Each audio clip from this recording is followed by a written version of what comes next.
윌리엄 셰익스피어의 희곡 줄리어스 시저라는 희곡에 이런 대사가 나옵니다. 브루투스 너 맞아. 아주 유명하죠. 많이 들어보셨죠? 브루투스 너 맞아.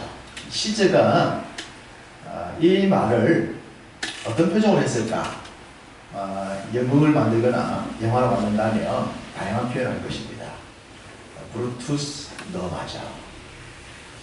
이 말은 가룟 유다의 입맞춤과 함께 서양 역사에서 배신의 대명사로 불립니다. 가룟 유다의 입맞춤 그리고 브루투스 너 맞아 라는 것은 서양 역사를 얘기할 때 항상 대명사, 배신의 아이콘 그렇게 불려지죠. 기원전 44년 브루투스는 자신을 아들처럼 대하는 로마의 영웅 시저에게 칼을 들이댑니다. 왜 그랬는가? 이 시저가 당시 로마의 황제가 되어서 공화정을 무너뜨릴 것이라고 하는 시저를 반대하는 13명의 무리에 동참을 해서 시저를 죽이는 일에 동참하고 맙니다. 브루투스는 시저에게 있어서 제2상속자요 시저의 유언 집행인으로 불릴 정도로 시저의 최측근이었습니다. 측근 중에 측근. 그랬던 브루투스가 왜 시저의 암살에 동참을 했을까? 역사학자들이 여러 가지 이야기를 하면서 가장 근거 있는 내용을 이렇게 제시합니다. 당시 브루투스가 시저의 제2상속자로 지명을 받았는데 제1상속자로 지명된 사람이 옥타비아누스였습니다. 옥타비아누스가 제1상속자고 그 옥타비아누스에 이어서 자신이 제2상속자가 되었다는 것이 시저의 유언장에 적힌 것을 보고 그 분개를 참아내지 못했다는 거예요. 자신이 최후가 되어야 되는데 자기보다 앞선 사람이 있다고 하는 것을 견딜 수 없었던 브루투스가 자신을 아들처럼 여기고 가장 좋은 것을 제공했던 시저를 암살하는 데 동조했다는 겁니다. 인간의 본능, 그 본능 속에는 자신이 최고가 되고 싶어하는 욕망들이 있습니다. 그래서 그 욕망을 가로막는 누군가가 나온다면 가장 자기가 신뢰할 수 있는 관계에 있는 것조차도 외면할 수 있는 이런 인간의 본능, 굉장히 육적이요 사탄적인 이 인간의 본능, 이것을 극복하고 이겨내는 것이 믿음입니다. 이처럼 그 인간의 본능, 최고가 되고 싶어 하는 그 인간의 본능을 잘 절제하면서 그와는 다른 삶을 살았던 사람들에 대한 이야기가 성경에 나옵니다. 오늘 말씀드리고자 하는 내용이 이와 같은 내용의 한 부분이기도 합니다. 이스라엘 역사에서 가장 위대한 사람을 뽑으라고 한다면 유대인들은 누구를 뽑는다고 그랬습니까? 모세입니다. 당연히 모세입니다. 믿음의 조상 아브라함보다도 가장 완벽한 왕국을 세웠고 하나님의 마음에 합했던 다윗보다도 모세를 유대인들은 최고의 영웅으로 세웁니다. 그래서 유대인들은 모세에게 불세출의 영웅이다 그렇게 부릅니다. 최고의 영웅. 모세가 그런 영웅이 되었던 것은 당연히 그의 삶에 120년이라고 하는 그 어느 누구도 경험하지 못했던 그 개인의 인생사가 있죠. 죽음의 위기에서 나일강에서 살아남았고 바로의 공주의 아들로 들어가서 그 당시 세계를 지배했던 그 애굽의 궁에서 40년을 보내면서 자기 파라오가 될 수 있었던 사람. 그러다가 한순간 살인자가 되고 도망자가 되어서 잊혀진 사람으로 광야에서 40년을 살았던 사람. 그러다가 또 초자연적인 하나님의 부르심을 받고 이스라엘의 지도자가 되어 출애굽을 시키고 그들을 이끌어 광야 40년을 통과하고 입가난할 수 있는 모든 기적과 역사를 만들었던 사람. 그의 이야기는 그 어느 누구의 이야기를 가져오더라도 비교할 수 없을 정도로 견줄 수 없을 만한 독보적인 존재다라고 하기에 정말로 부족함이 없어 보입니다. 과연 성경에 나오는 사람들 가운데 누가 모세 곁에 설 수 있을까? 누가 모세 곁에 서서 어깨를 나란히 할 수 있을까라고 세워보라고 한다면 아마 성경에 나오는 사람들 중에는 자원에서 나갈 자가 과연 있을까 싶을 만큼 독보적으로 불세출의 영웅이라고 하기에 정말 부족함이 없어 보이는 사람이 모세입니다. 근데 개인적으로 이 모세 곁에 어깨를 나란히 세울 수 있는 한 사람을 뽑는다면 여호수아일 겁니다. 여호수아. 왜 그러냐 그러면 모세가 출애굽의 영웅이라면 여호수아는 입가나안의 영웅이기 때문입니다. 출애굽의 결론은 입가나안이지 않습니까? 입가나안을 이룬 사람이 여호수아이기 때문에 모세 곁에 어깨를 나란히 할 수 있는 사람을 굳이 세운다면 여호수아이지 않겠는가라는 생각을 합니다. 모세가 출애굽을 통하여 광야 40년을 가는 중에 하나님 말씀에 불순종함으로 인하여 약속의 땅에 들어가지 못하게 되는 참 가슴 아픈 일이 생기지 않습니까? 모세에게는 정말로 억울한 일이고 가슴 아픈 일입니다. 어쨌든 모세는 이스라엘 백성들을 이끌고 약속의 땅에 들어갈 수가 없었습니다. 그것을 대신할 사람을 하나님이 뽑으셨죠. 그 사람이 여호수아이지 않습니까? 바로 오늘 본문입니다. 오늘 본문에 하나님이 지금까지 일했던 모세의 모든 일을 여호수아에게 이양을 시키고 있는 장면이에요. 너 지금까지 수고했으니까 이제는 그 일을 여호수아에게 맡겨 라는 그런 내용입니다. 자, 오늘 보면 18절을 보시면 이렇게 말합니다. 여호와께서 모세에게 이르시되 눈의 아들 여호수아는 그 안에 영이 머무는 자니 너는 데려다가 그에게 안수하라 라고 말합니다. 여호수아를 데려와서 그에게 사역을 이양을 시키는데 여호수아라는 사람 이름 앞에 하나의 수식어가 붙어 있습니다. 무슨 수식어입니까?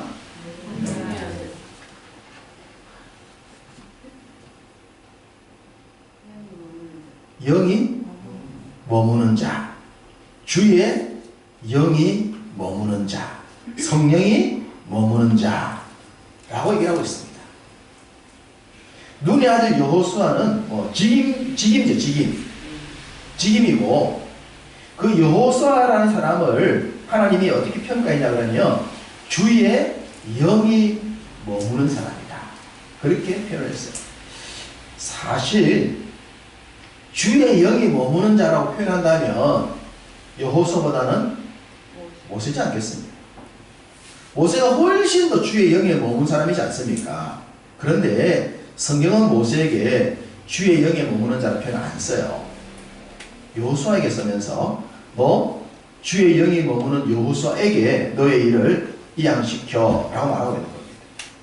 사실 이때 모세의 마음이 좀 한편 우리 식으로 말한다면 토사구팽 당하는 기분이 아니었을까 라는 생각이 들 수도 있을 것 같습니다.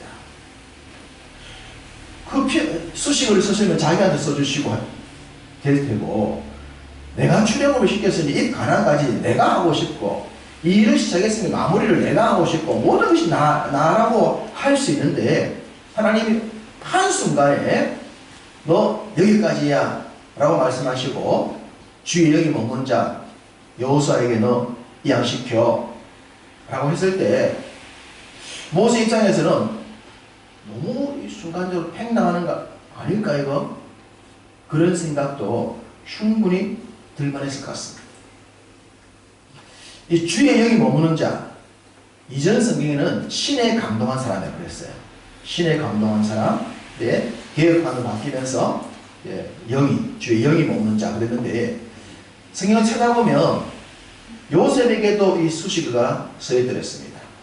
그리고 삼손에게도 이 수식어가 쓰였어요. 또한 이스라엘 최초의 왕이었던 사울 왕에게도 이 수식어가 붙었고 하나님의 마음에 합했던 다윗에게도 이 수식어가 붙었습니다. 삼손과 사울 왕은 인생의 후반전이 좀 좋지 못해서 아쉽지만 요셉이나 다윗 같은 경우는 이 용어가 붙기에 전혀 부족한 사람이 없어 보이지 않습니까? 그 자리에 여호수아가 들어갑니다. 근데 모세는 없어요.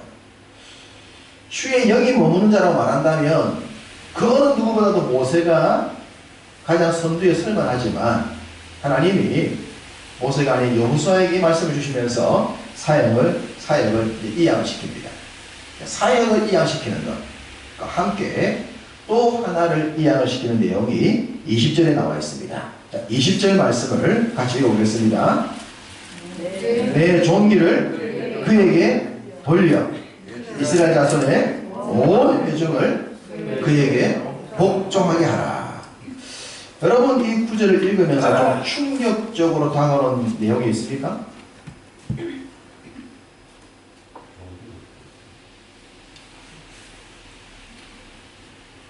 저는 이 구절을 보면서 충격을 받았어요. 어떤 내용에? 너희의 종기를 그에게 돌려라. 너희의 종기를 여호수아에게 돌려라. 와, 저는 이 말씀 받고 충격받았습니다. 여호수아, 모세가 이루었던 종기, 모세가 지금까지 이루었던 종기가 어떤 종기입니까? 120년의 삶을 통해서 이루었던 거 아닙니까? 그 어느 누구도 경험하지 못했던 애굽의 부귀영화를 경험하면서도 그 애굽의 부귀영화보다도 그리스도를 위하여 고난받는 삶을 선택했던, 그로 인해서 하나님께 칭찬드렸던 종기. 잊혀진 사람으로 40년 광야 살면서도 그의 삶에 새로운 기회를 믿음으로 받아들였던 그 모세의 종기, 그리고 출애굽과 지금까지 입가나안을 위해서 나아가는 그 모든 여정에 이루었던 그 모세만이 가질 수 있던 독특한 그 종기, 그 종기를 사역의 이양과 함께 종기까지 여호수아에게 이양을 시켜라 라고 말씀하십니다. 여러분 같으면 어떠시겠습니까? 이런 말씀에 아멘 할 수 있겠습니까? 여러분이 지금까지 이뤘던, 여러분이 수고하고 여러분이 노력해가지고 여러분이 다 만들어 놓았는데 그 모든 영광을 부임자에게 그냥 다 넘겨줘 라고 한다면, 그것도 자신의 종에 불과했던, 자신과 비교할 수 없었던 사람에게 넘겨주라고 한다면 아멘 할 수 있겠다는 말입니다. 서두에 말씀드렸던 브루투스가 자신을 친아들처럼 여기면서 채측근에 두어서 유언장을 집행하는 사람으로 자기의 상속인으로 삼을 만큼 그렇게 대우해 주었는데 제2상속자라는 것 때문에 분개하여 용납할 수가 없어서 아버지 같은 시즈를 암살하는데, 죽이는데 동참했던 그 브루투스처럼 인생에게는 내가 이루었고 내가 최고인데 내 것을 누군가에게 빼앗긴다고 말하면 그 본능이 가만히 있지 않거든요. 모세가 이루었던 종기를 여호수아에게 이양하라. 모세는 약속의 땅에 들어가지 못한 것만 해도 정말 참을 수가 없었을 거예요. 너희들 때문에. 그랬는데 들어가지 못하는 것에서 머물지 않고 자기가 이루었던 종기를 여호수아에게 넘겨주라고 했을 때 모세의 마음은 어떠했을까?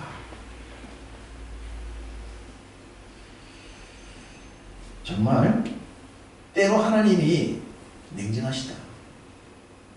하나님은 정말 때로는 정말 냉정하신 분이다. 그런 생각이 들 때가 있습니다. 이런 말씀을 보는 거예요.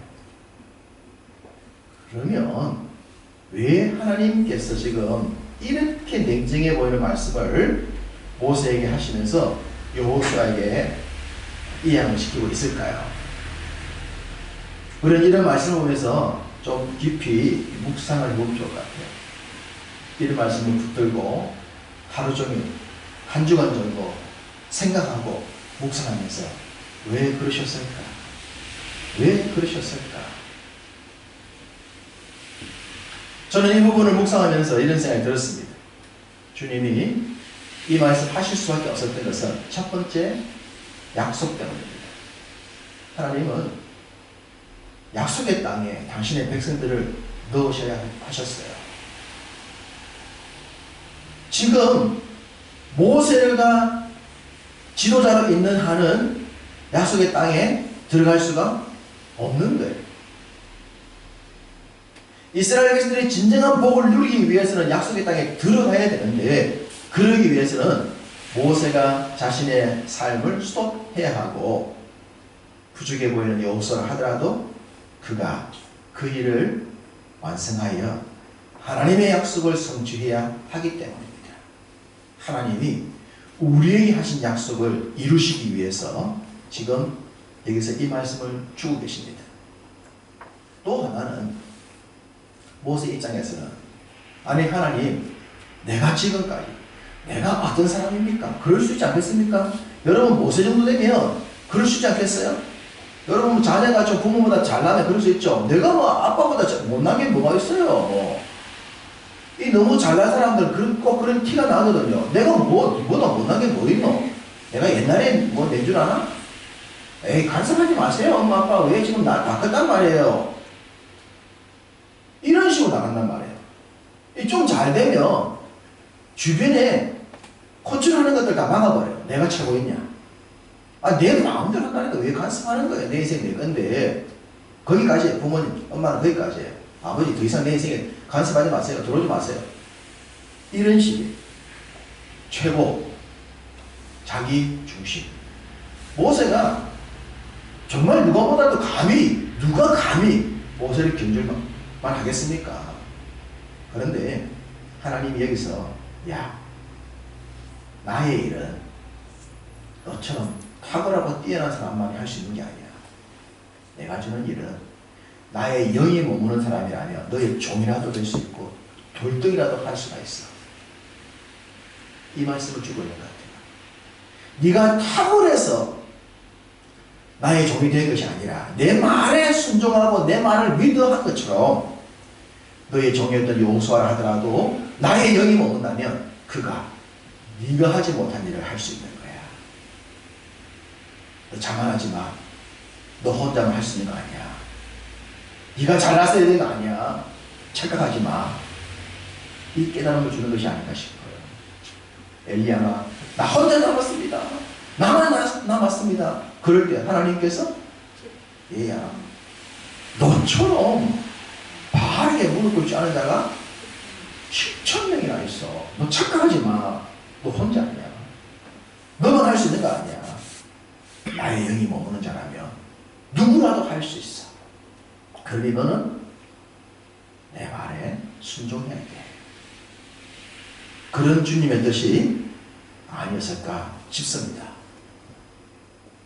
하나님이 그의 사역과 칭호까지, 종기까지 여호수아에게 이양을 시키는데, 그러면 여호수아가 그 칭호를 받고 사역을 받고 종기를 받을 만한 사람이 또 되어야 하지 않겠습니까? 그래야 하나님 실망시키지 드리지 않는 거죠. 에이, 하나님 그 보여서 안 된다 아닙니까? 잘 됐다. 이게 아니라 모세가 그때는 섭섭했겠지만 나중에 박수 치면서, 역시 하나님 맞아. 정말 하나님 오라요. 그렇게 될 수 있는 결과가 나와야 잡혔어요. 그 근거를 몇 가지를 말씀을 드려보겠습니다.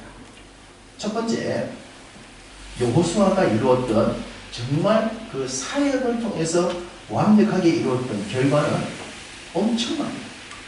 여호수아서 12장 24절, 보시면 이런 내용이 나옵니다. 하나는 비르사 왕이라 모두 31왕이었더라. 여호수아서 12장 마지막에는 여호수아가 31나라의 왕들과 싸워가지고 완성을 거뒀던 결론을 보여주면서 여호수아가 정복한 왕들이 31명이었다라고 그렇게 얘기하고 있습니다. 여러분, 자, 나라 대 나라 얘기해 봅시다. 지금 러시아가 우크라이나 먹으려고 전쟁하고 있어요. 한 나라 먹으려고 하고 있는 거예요. 한 나라 먹으려고. 그런데 여호수아가 31나라 왕을 먹었습니다. 그러면 뭡니까? 제국입니다. 땅덩이가 작다 하더라도 그 당시 볼 때는 소도시들이기 때문에 소도시의 왕들이었어요.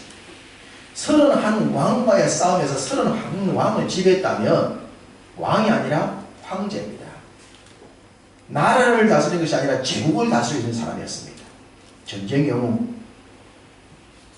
로마의 시제가 로마의 영웅, 전쟁의 영웅이잖아요. 역사는 전쟁의 영웅들이 황제가 되고 제국의 지도자가 되는 거예요. 그렇다면 여호수아가 이스라엘의 왕이 되는 것은 아무런 문제가 되지 않습니다. 이미 이스라엘 백성들이 왕을 세워달라고 계속 얘기를 하고 있었기 때문에 여호수아가 그들의 왕이 된다고 한들 싫어할 사람 없고 백성들이 환영했을 것이고 누가 보더라도 여호수아가 왕이 될 수 있는 모든 조건을 다 갖추었더랬습니다. 그랬던 여호수아가 우리가 잘 알듯이 여호수아서 24장 15절 그 유명한 여호수아의 고백이 나온 구절이지 않습니까? 여호수아서 24장 15절에 여호수아가 뭐라고 말합니까? 나와 내 집은 여호와를 섬기겠다. 그 얘기하지 않습니까? 왕이 되어주십시오라고 말하고 최고의 당신입니다라고 칭호를 붙이기를 원할 때에 그는 나와 내 집은 여호와를 섬기는 자지 백성들 위해 다스리는 왕이 아니다. 그게 우리처럼 별로 아무것도 없는 사람이 하나님을 섬기는 자입니다. 그러면 뭐 당연한 거예요. 그런데 이제 31왕을 정복을 하고 난 뒤에 황제가 될 수 있는 모든 조건을 갖추는 사람이 그건 다 양보하고 그러나 섬기는 예배자로 평범한 예배자로 살 거예요 라고 말을 할 수 있는 것은 아무나 할 수 있는 게 아닙니다. 이거는 가지지 않은 자가 할 수 있지 가진 자가 할 수 있는 게 아니란 말이에요. 여호수아는 다 가졌던 사람인데 마치 아무것도 없는 자처럼 작은 예배자로 살 겁니다. 이것이 내 인생의 최고로 귀한 겁니다. 이 고백을 하고 있는 거예요. 이 고백을 들으셨던 하나님의 마음이 어떠하셨을까요? 여호수아의 결론이에요. 종기를 이양을 시켜야 그랬는데 종기 얘기하는 것이 아니라 하나님의 종으로 사는 것, 하나님을 섬기는 자로 사는 것을 최고의 복이라고 축복이라고 고백하고 있는 이 여호수아의 인생의 결론을 하나님이 보시면서 얼마나 여호수아를 좋아하셨을까. 여러분들이 세상에서 아무리 잘 나가고 아무리 출세하고 아무리 많은 것을 갖더라도 예배자의 삶을 가장 소중하게 생각하고 여러분을 믿게 한 부모님을 소중히 생각하고 여러분보다 많이 배우지 못했고 여러분보다 많이 경험이 없는 부모님을 하더라도 여러분의 부모님을 최고로 높일 줄 아는 그런 자를 하나님이 좋아하시고 복 주시지 않겠습니까? 어떻게 이런 자를 하나님 복을 안 주시겠어요? 그러면 여호수아가 이와 같은 고백을 할 수 있었던 또 이유가 있지 않겠나 생각합니다. 다 가졌으면서도 예배자의 삶을 선택했던 그 이유와 근거가 무엇일까를 크게 세 가지 정도로 말씀을 드리겠습니다. 여호수아가 모세와 함께 출애굽을 하다가 아말렉과 전쟁하는 장면이 나옵니다. 출애굽기 17장에 나오는 내용입니다. 아말렉과 전쟁을 하는데 당시 모세는 산 위에 올라서 기도를 하고 있습니다. 여호수아는 현장에서 전쟁을 하고 있었습니다. 그 전쟁을 하고 있는데 여호수아가 막 싸우다 보니까 이길 때가 있고 질 때가 있고 이길 때가 질 때가 있는 거예요. 여호수아는 현장에서 막 이기고 지고 밀리고 공격하고 땡기고 놓고 이런 싸움을 하고 있는데 왜 그런지 몰랐는데 알고 봤더니 원인이 어디에 있었던 겁니까? 산 위에서. 모세의 손이 올라갔느냐 내려왔느냐 거기 있었던 거예요. 모세의 손이 올라가면 여호수아가 이겼고 모세의 손이 내려오면 여호수아가 졌던 거예요. 그러자 모세 곁에 아론과 훌이 모세 손을 잡아 주지 않습니까? 혼자 팔을 내고 힘이 드니까 조력자들이 모세 손을 굳게 잡고 팔이 내려가지 않도록 했더니 이 전쟁이 여호수아의 승리로 끝난 거예요. 그 전쟁을 수행하고 난 뒤에 여호수아가 무엇을 느꼈겠습니까? 막 이기고 왔을 때는 선생님, 모세 선생님, 내가 이겼습니다. 우리가 이겼습니다. 하고 왔겠지만 나중에 모세의 말씀을 듣고는 내가 잘해서 이긴 게 아니구나. 아, 이 전쟁의 승리는 누구한테 있다? 하나님께 있구나. 아, 이거 열심히 내가 했고 열심히 내가 싸우고 열심히 노력하고 열심히 사업하고 열심히 돈 벌어가지고 이거 내가 잘하고 내가 노력해서 내 것이라 생각했는데 아니구나. 이거 아니구나. 부모님의 기도가 있었고 교회의 기도가 있었고 하나님의 역사가 있었구나. 아, 이거 나의 노력으로만 되는 거 아니구나. 여호수아가 그걸 알았을 겁니다. 경험한 거예요. 그리고 드디어 요단강을 기적적으로 건너고 약속의 땅을 정복하기 위해 전쟁을 시작하는데 눈앞에 딱 여리고 성이 써 있었습니다. 저걸 어떻게 정복하지? 난공불락의 도성, 저걸 어떻게 넘어뜨리지? 라고 고민하고 있는데 하나님이 어떻게 말씀하십니까? 그냥 돌아라니까. 예? 싸워야죠. 그냥 돌아. 싸우지 말고 돌아. 그냥 돌아. 한 바퀴 돌고 나중에는 7바퀴 돌고 그리고 소리쳐. 무슨 성을 빼앗는데 이런 전략이 있습니까? 말도 안 되는 거잖아요. 그런데 그 말도 안 되는 것을 순종했더니 여리고 성이 무너졌잖아요. 무너지는 것을 눈앞에서 봤잖아요. 제일 깜짝 놀란 사람이 여호수아이지 않겠습니까? 아니, 돈다고 무너지나? 소리친다고 무너지나? 이게 도대체 뭐냐? 남들한테 얘기하면은 뻥치지 마라, 어깨 서지 마라. 너희들은 거짓말도 정말 단수가 높네. 그러지 않겠어요? 말도 되지 않는 경험해 본 자만이 알 수 있고 믿을 수 있는 이 일이 여호수아 눈앞에서 이루어지는 것을 여호수아가 여리고를 정복하면서 경험하게 됩니다. 그러면서 또 무슨 생각을 했을까요? 아, 이거 전쟁 우리가 군대를 많이 모으고 전략이 뛰어나가지고 그렇게 해서 성을 빼앗고 이기는 거 이거 아니구나. 아, 이 전쟁은 누구한테 있다? 하나님께 있구나. 하나님께 있구나. 하나님은 다 계획이 있으시구나. 그분의 계획대로만 하니까 되는구나. 나는 믿고 순종하고 그 일에 충성을 다하면 되는구나. 이걸 뼈저리게 경험하지 않았을까요? 한 가지를 더 말씀드린다면 여호수아서 10장에 아모리와의 전쟁 장면입니다. 아모리. 그 당시 아모리가 5개 나라 왕들과 연합군을 짜서 여호수아를 공격해옵니다. 여호수아가 막 싸웁니다. 싸우는데 이 전쟁이 쉽지가 않은 거예요. 연합군과 싸우기 때문에 밀리고 밀리다가 시간은 가고 해가 지는 거예요. 고대 전쟁에서는 해가 지면 전쟁이 휴전이에요.